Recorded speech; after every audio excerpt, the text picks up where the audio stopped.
Welcome back to class time. It's now time for CSEC English Language. I'm your teacher, Vanessa Francis, and today we'll be continuing our look at informative discourse. All right, so these are our objectives for today. Of course, by the end of this lesson, you should be able to describe the features of reports, discuss the language of reports, and distinguish between formal report and the memorandum. So, of course, we're going to start with features of the report. So, what is a report? You've been doing reports up to now, I would assume, and you have been asked to write different types of reports.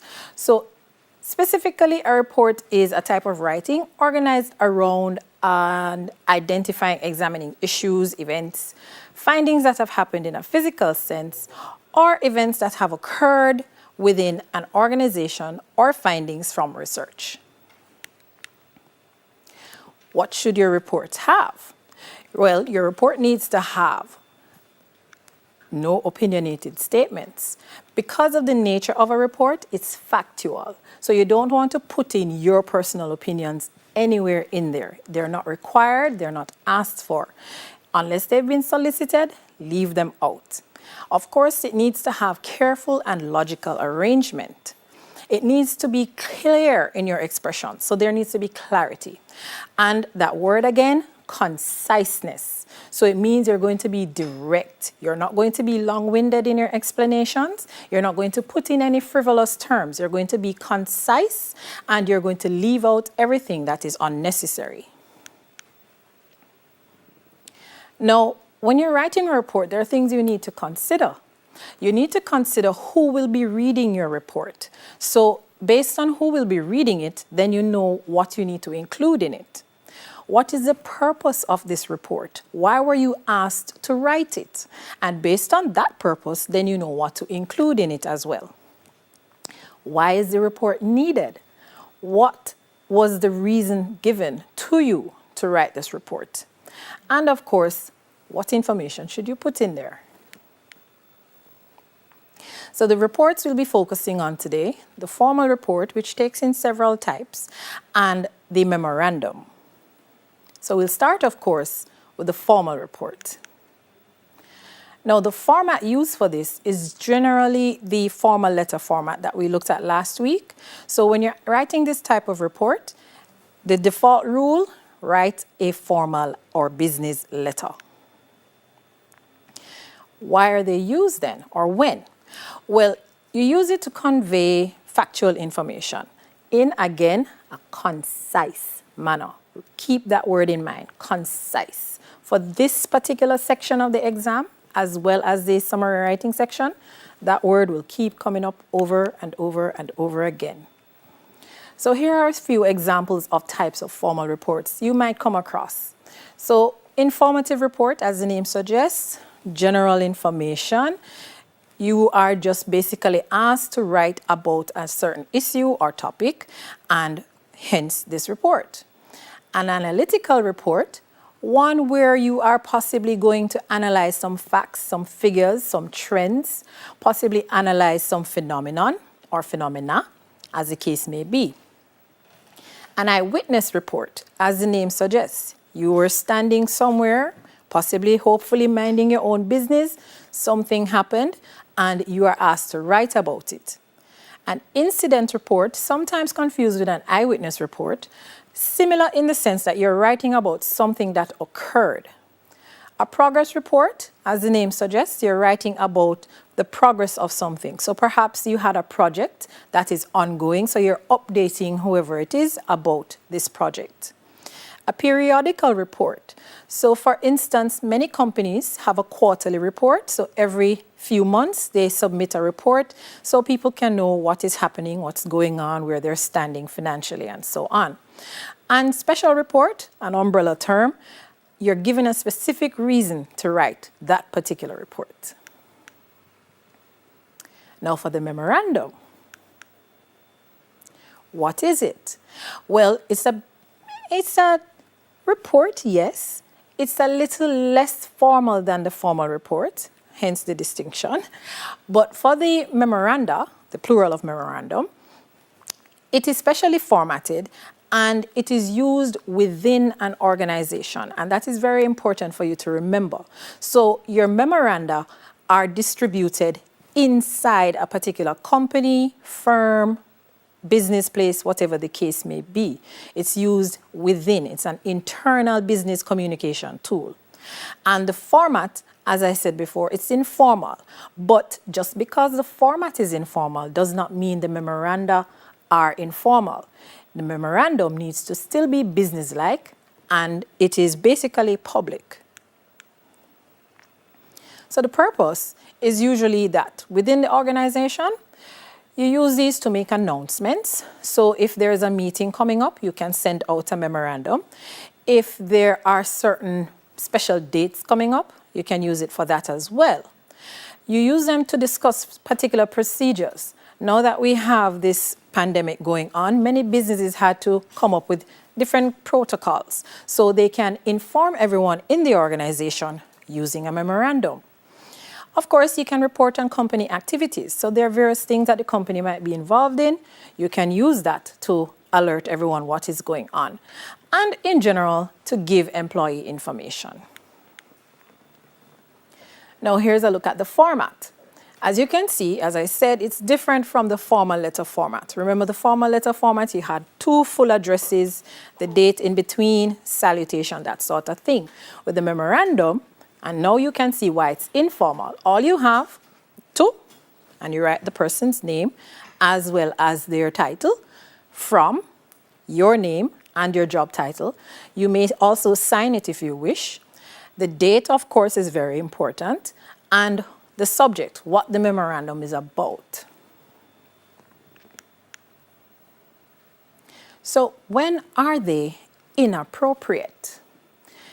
Now, you need to be very careful when you're asked to write any type of report. You need to know if you should use a formal report or if you are required to put it in a memorandum. Now, note carefully, you do not use it when you're sending it to someone who is of a higher rank than yourself, unless, of course, that person said to you, John Brown, write me a memo. If your boss or your superior did not say that, do not take it upon yourself to send them a memo, okay? It's frowned upon. So unless you're told specifically to send a memo to someone higher up than you, use a formal letter. But outside of that, memoranda are sent to people on the same level or to someone who is a junior to you in the firm. And of course, remember, you send it within an organization, so you don't send it to somebody in the business place next door. The next thing, if you have something that is confidential or sensitive, you do not use a memorandum. Confidential or sensitive information is basically private. And remember we said the memoranda are public. So you don't send that type of information via a memo. You send it via a formal letter. So now, steps in writing. So the first thing you need to do for whichever one of the reports you're going to use, you need to identify your audience. You need to know who is your target. Who are you intending to send this to? Who is the intended reader? So you need to establish who that is. And of course, based on who is going to read it, then you will know who and what to write about. Now, of course, in conceptualizing the information, you need to decide what to include. Not everything is important. Remember, you want to keep it concise. So you're going to ensure that you only include information that gives the clearest picture of whatever it is you're trying to convey. So you're not going to add any additional details, any confusing details, nothing like that. You're going to leave that out completely. Of course, you need to structure your report. So your report should also be so structured that it is easy to read, easy to follow. So from start to finish, whoever picks it up and is reading it should be able to understand what it is that's going on, what you're writing about, and all of that.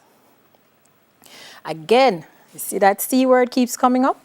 You need to use concise and professional language. So you're going to keep it clear. You're going to keep it professional. You're going to keep it at, I wouldn't say bare minimum, but yes, bare minimum. So you need to get to the point quickly and clearly. So again, you don't want to go round and round and round and round. You want to make a straight path to whatever it is you're trying to convey. And avoid using fluff or wordy sentences. So don't get too verbose. Don't get too loquacious. Save that for another type of writing that encourages that. For this type of writing, conciseness is the key. Of course, if you're going to have a report, you need to proofread it, you need to edit it. You cannot have any kind of report and submit it and you haven't read it over, you haven't made your necessary corrections. So you need to ensure that you read it carefully. Put it aside and then read it later if so be the case. But you need to ensure that it is free from any type of grammatical errors, structural errors, formatting errors, whatever the case may be. And you can, through proofreading now, cut out any unnecessary information. So maybe at some point in the report, you went a little bit off tangent. You started to introduce some topics that really weren't relevant to that report.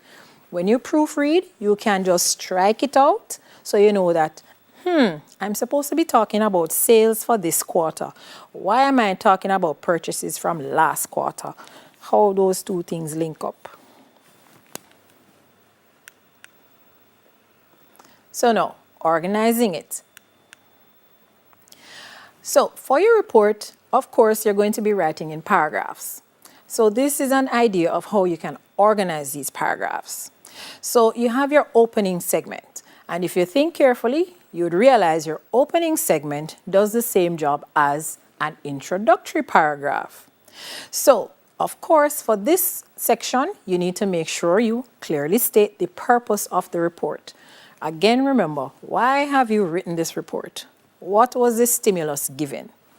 Then you talk about the context, and if it's a case where it's a problem, you talk about the problem as well.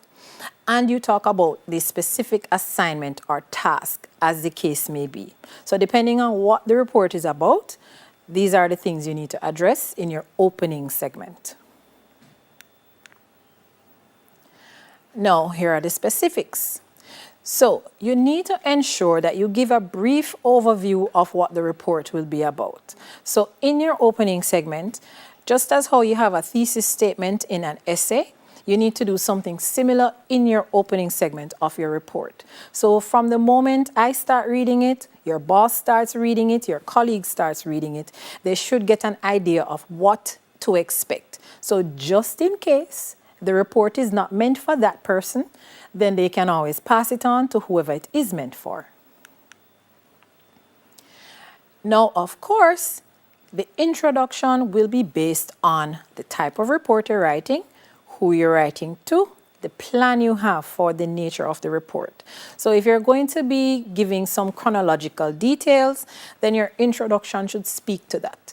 If you're just going to be giving some cause and effect details, same.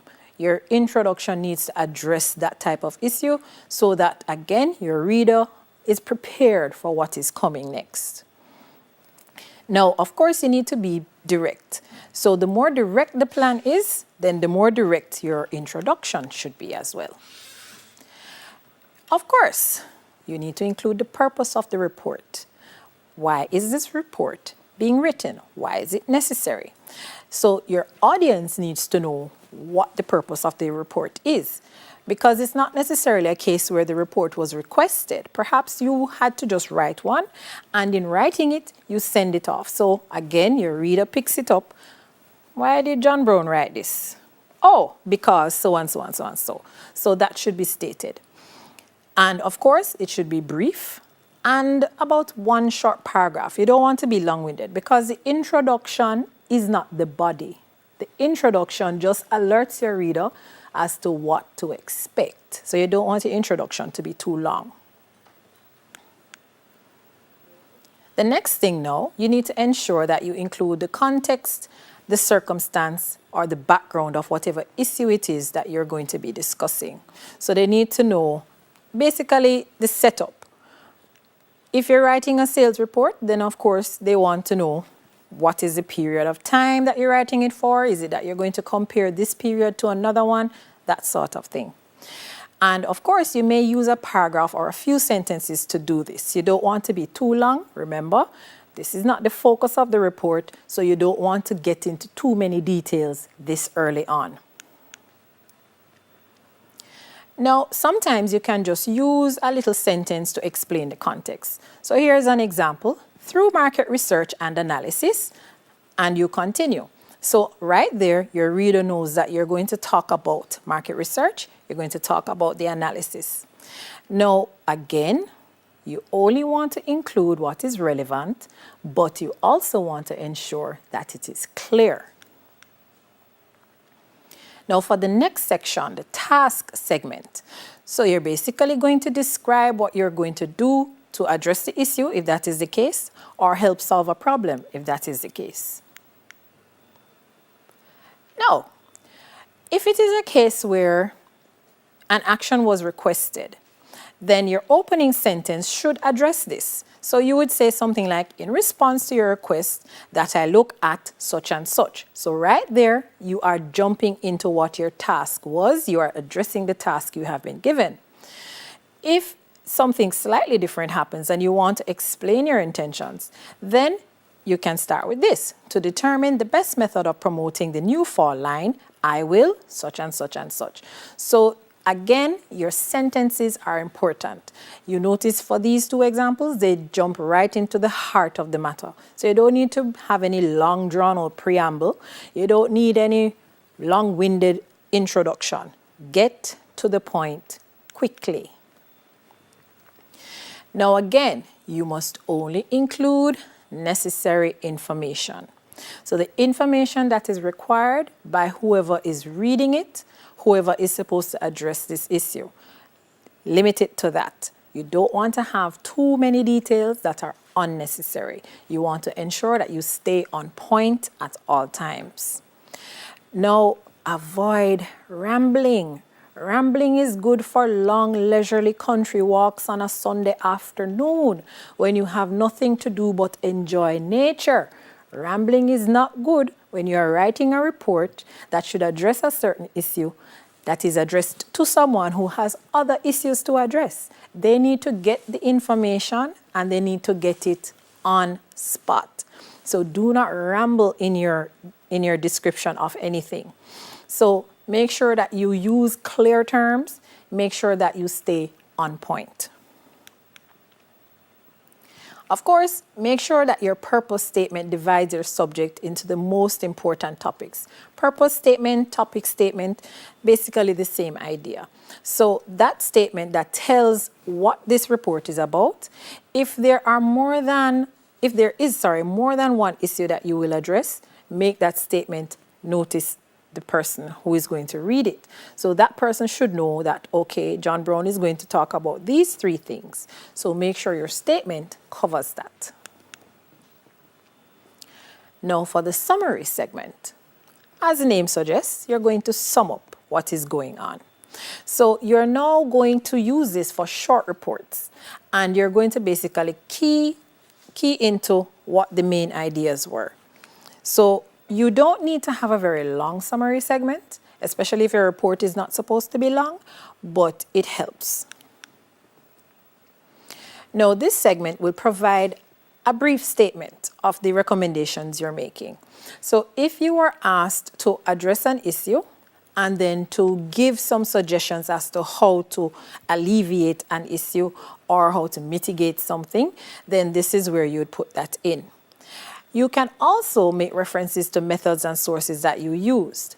So for this segment, you're basically trying to give answers to whatever questions might have been asked earlier on. Now for the discussion segment, which is the meat of the matter. So even though it says discussion, again, remember, you need to be direct, you need to be concise. So yes, you're going to discuss, but you're not going to discuss in an extended way. You're going to discuss by giving the information and whatever supporting details that are necessary. You're not going to sit down and write 10 pages of discussion. Keep that in mind. So it's the longest portion, yes, but this is where you support whatever ideas you have come up with. So you start with the key findings or recommendations. So if you were supposed to research a problem, then right there you say what you found, maybe the cause of the problem, perhaps the root of the problem, perhaps what is making the problem worse. And then, of course, the recommendations to alleviate this problem, to eliminate this problem possibly. So you're going to start with the most general information first, and then you focus, narrow it down. So you give your supporting details, and you can use the same idea when you're giving the details as well. Start with the strongest point and work down to your weakest point. And this actually works on any type of essay you're writing. Come out strong, because just in case you don't get to finish, you want to know that your strongest points have been made. Continuing with the discussion segment. So you need to make sure you include your supporting details. Any facts, any figures, any research that was done. Have to do that because you want to make sure you substantiate any claims that you're making. So if you say that sales fell because of the weather, then you naturally have to go show that on the days when this particular weather was in play, the sales were this number, as opposed to another day when the sales were up and the weather was different. So you have to make sure your supporting details are there. Include your strong points, and of course include your evidence that you need. And if this section is weak, then it stands to reason the entire report is going to be weak as well. Now for the close. So you have opened it with your introduction, you have addressed the task, you have given some discussion, so now time to wrap it up. So you need to make sure that after whoever is reading it has more or less taken in everything you have to say, you end on a courteous note. Remember, courtesy is very important. So even if it's a case where you are the reason for a certain problem, you still want to make sure that it is courteous. So you want a courteous ending, and of course you want to say what positive action you're going to take coming up. If it's the case now where your report requires certain attachments, not in an exam scenario, but you can still make reference to these things. Just as with your letter of complaint, you would make reference to receipts or pictures or whatever. So in an exam scenario, you can refer to them. In a real life scenario, you would attach them. So any document findings that provided detailed information, any lists or graphs or tables that you need, perhaps a sales report, so you can actually use a report as part of your report as well. You might have to refer to these attachments and then give a small notation about how it is relevant. Now, ensure that you structure the report so that the most important information comes early. Remember, you might not get the time to finish everything, which we hope will not be the case. But you still want to make sure that whatever you're writing, you start with the main points first, the strong points first, and then you bring it down. Make sure that the paragraphs that follow now support whatever it is you brought up in the first paragraph. So remember, your first paragraph, you would have introduced the issue. You would have said what the purpose of the report is and all of that. So the subsequent paragraphs now are the supporting details. Now, you do not need to be curt, meaning very brief, very abrupt, very abrasive almost. You don't need to be officious. You don't need to be patronizing.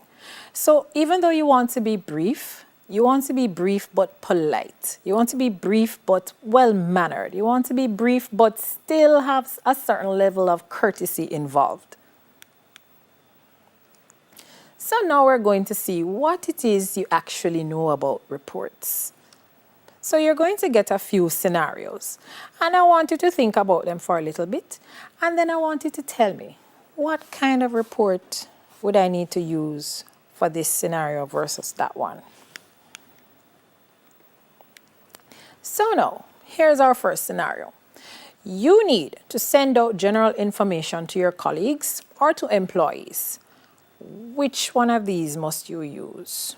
The formal report or the memorandum? You should know. Remember, one of these is used for public information. One of these is used for things that are not sensitive, that are not personal. One of these is used basically almost like a notice. Which one is it? There it is, a memoranda. So you use memoranda in these contexts in order to just give general information. So nothing that not everyone can see. Here's your next scenario. So now, while on your own business one day, I hope, you witness a theft on the compound. And because you witnessed it, unfortunately, now you're asked to document what you saw. You're not snitching, they're just asking you, what did you see? So if you're going to do that, what should you use? Memorandum, formal report. So think carefully again. You witnessed a theft on the compound, unfortunately. And now because you witnessed it, you have to write about it. So you're going to be submitting it more than likely to a higher ranking person in the business, perhaps even to the police. So what do you think you're supposed to do? You're going to write a formal report, of course. Very good.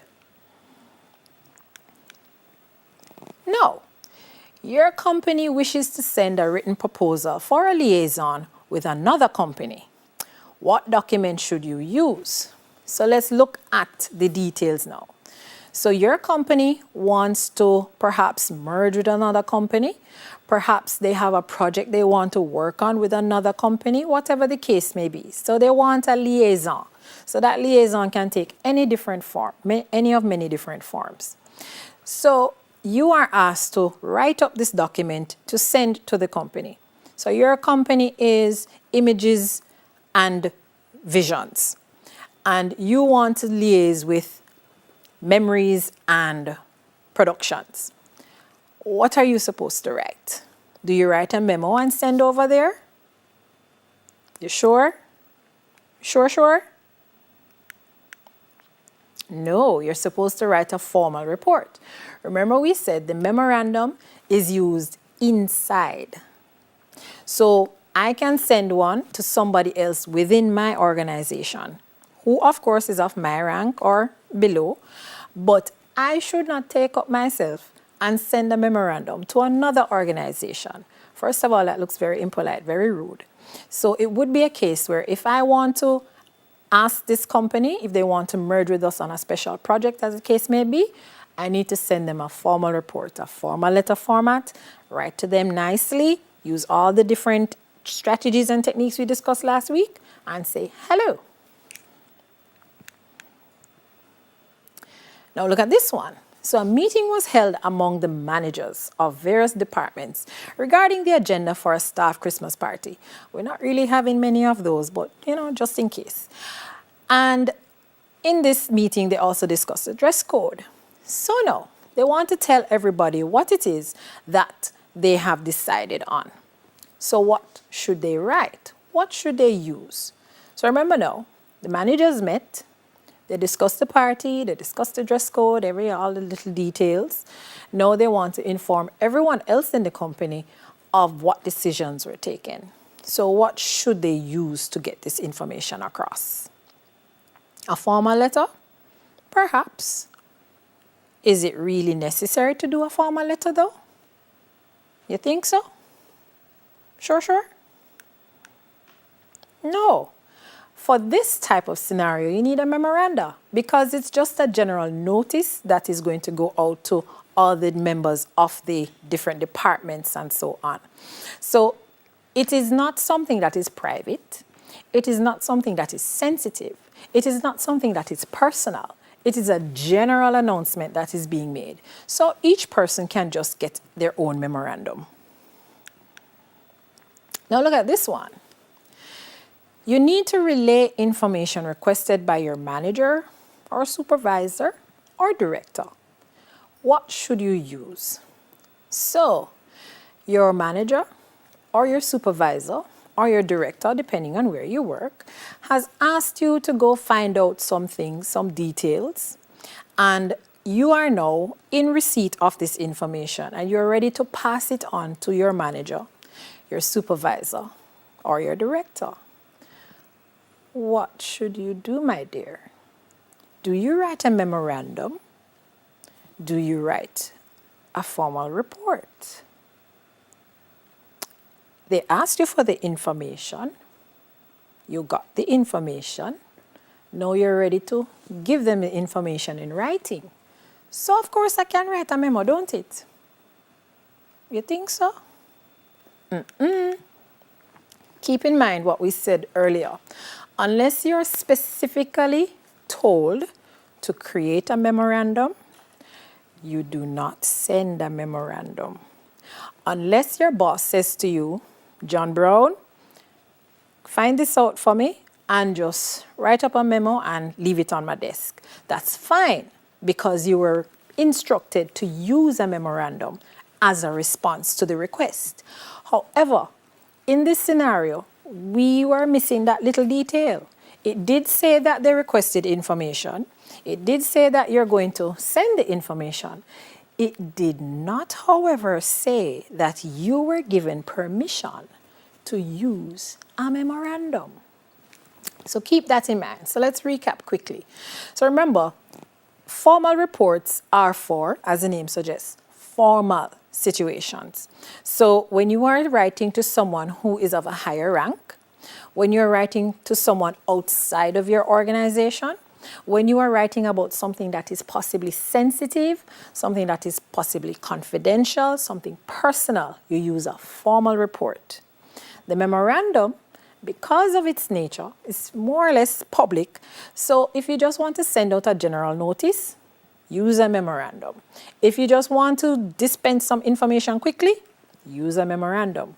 But do not use a memorandum if it is that it is something serious.